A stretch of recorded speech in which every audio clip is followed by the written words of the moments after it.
Hi అండి. ఈరోజు capping స్టైల్లో మసాలా చిక్కుడుకాయ కర్రీ చేశానండి. చాలా టేస్టీగా వచ్చింది. మీరు కూడా ట్రై చేయండి.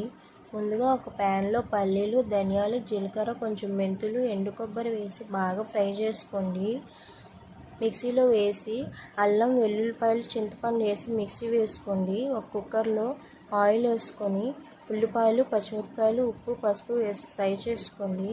దాంట్లోనే 2 టమాటాలు కూడా వేసుకొని ఫ్రై చేసుకోండి. టమాటాలు బాగా ఫ్రై అయిన తర్వాత మనం మిక్సీ వేసి పెట్టుకున్న పేస్ట్ వేసుకొని కారం, ధనియాల పొడి, చికెన్ మసాలా వేసి బాగా ఫ్రై చేసుకోండి.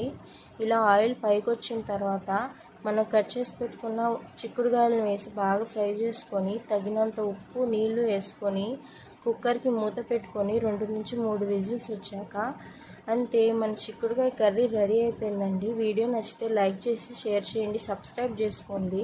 బాయ్.